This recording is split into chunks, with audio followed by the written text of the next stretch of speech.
ایک بچہ آیا نا اپنی ماں کے لیے لباس لینے کے لیے، اور پہلے وہ گیا اپنے چچا کے پاس، اس کی ماں بیوہ تھی اور اس کا لباس پھٹ گیا تھا، اور وہ اپنے چچا کے پاس گیا تو اس نے دتکار دیا۔ ماں نے اس کو روکا تھا بیٹا نہ جانا، لیکن اس نے کہا کہ تیرے بدن کے اوپر جو لباس ہے وہ بھی پھٹ گیا ہے اور جگہ جگہ سے جسم جھلک رہا ہے، تو میں اپنے چچا سے آپ کے لیے لباس لے کے آتا ہوں۔ پھر جو رویہ اس نے اختیار کیا تو واپس روتا ہوا آ رہا تھا، تو کسی نے راستے نے پوچھا کہ کیا ماجرا ہوا؟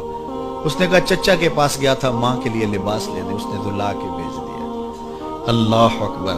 تو اس نے کہا کہ جا سین حرم میں محمد نام کا ایک شخص بیٹھا ہوا ہے، اگر تو اپنا دکھڑا اس کے سامنے پیش کرے تو وہ امید ہے تمہیں رد نہیں کریں گے، لیکن سن لے ان کا دین کوئی اور ہے۔ اللہ اکبر۔ اپنے ماں کے پاس آیا تو ماں کو کہا کہ چچا نے تو لا کے بھیج دیا، لیکن آپ کی حالت مجھ سے دیکھی نہیں جا رہی۔ بچہ ابھی شعور کی منزلوں میں قدم رکھ رہا تھا، پہلے بہت چھوٹا تھا، اب اس کے اندر ایک جذبات تھے بچے کے اندر۔ تو ماں نے کہا کہ بیٹا نہیں، ان کے پاس نہیں جانا، سنا ہے کہ جو ان سے ملے دین دھرم چھین لیتے ہیں اس کا۔ اللہ اکبر۔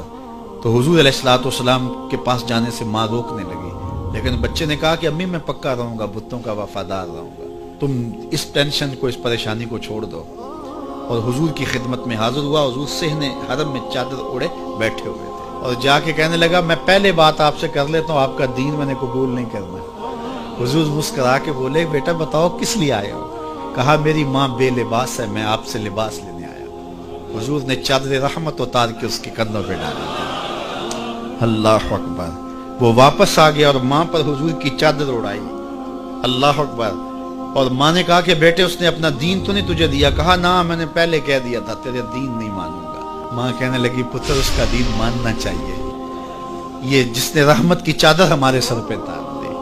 اللہ اکبر۔ تیری تک کے ادامہ میں مرید ہو گئے۔ اس بوڑھی عورت کا قصہ بھی آپ نہیں بھول سکتے، جو گھر کا سامان باندھ کے اپنے دروازے پہ بیٹھی ہوئی تھی، اور اس نے سنا تھا مکے میں ایک جادوگر آیا ہے جسے ملتا ہے اس کا دین چھین لیتا ہے، کہیں ایسا نہ ہو کہ کہیں اس سے ملاقات ہو جائے اور وہ دین ہی میرا چھین لے، مجھے شہر چھوڑ دینا چاہیے۔ گھر کے تھڑے کے اوپر سامان باندھ کے بیٹھی ہے۔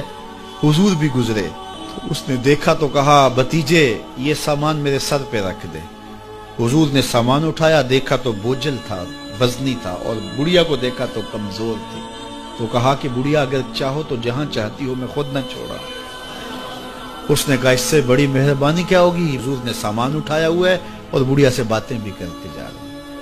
تو بڑھیا کو کہا کیوں جا رہی ہے؟ اس نے کہا کہ سنا ہے یہاں ایک جادوگر ہے جو لوگوں کا دھرم لوٹ لیتا ہے، لوگوں کا دین لوٹ لیتا ہے۔ میں نے ساری زندگی بتوں سے وفا کی، میرے آباء و اجداد نے بتوں سے وفا کی ہے، میں چاہتی ہوں دین اجداد ہاتھ سے چھوٹ نہ جائے، آخر اس شہر میں رہتی ہوں کہیں مل نہ جائے۔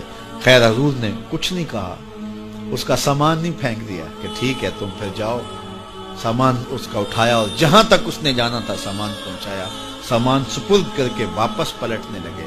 تو اس نے کہا بچے اپنا نام تو بتا دے، لوگ کہیں گے کہ مکہ چھوڑ آئی ہو تو بتاؤں گی ایک جادوگر کے دکھ سے چھوڑ آئی ہوں۔ تو وہ کتنا برا بھلا کہیں گے شہر مکہ کو کہ جس مکہ سے لوگ نقل مکانی کرنے پہ مجبور ہو گئے، تو میں انہیں یہ بھی بتاؤں گی کہ جس مکے میں جادوگر رہتا ہے اتنا اچھا نوجوان بھی رہتا ہے، تو تیرا نام لیا کروں گی، تیرے قصیدے پڑھا کروں گی۔ تو حضور علیہ السلام مسکرا پڑے، کہا بڑھیا جس جادوگر سے بھاگ کے آئی ہے وہ تیرے سامنے کھڑا ہے۔ اس نے کہا سچ سے آپ ہی محمد ہیں؟ حضور نے فرمایا نام میرا یہی ہے۔ تو اس نے کہا پھر آپ کا جادو میرے پہ چل گیا ہے۔ اللہ اکبر۔ تیری تک کے ادامہ میں مرید ہو گئی، لوگوں کی خدمت کریں، بوڑھوں کے کام آئیں، دکھیوں کے کام آئیں، مصیبت زدہ کے کام آئیں۔ حضور یتیم ہو کے یتیم پرور تھے، لاچاروں کی مدد کرتے، لوگوں کے گھروں میں پانی بھر کے دے دیتے، اور دکھیوں کے کام آ جاتے اور مصیبت زدوں کے کام آ جاتے۔ تو حضور سے پیار کرنے والوں، امت میں آپس میں حسد نہ پھیلاؤ، بغض نہ کرو، نفرتوں کے پہاڑ کھڑے نہ کرو، ایک دوسرے سے پیار کرو، جڑو، امت وحدہ بنے، اور اپنے ماحول کو، اپنی معاشرت کو ایک خوبصورت معاشرت کا رنگ دو، اور اپنی زندگی کو حضور کے نام کر دو۔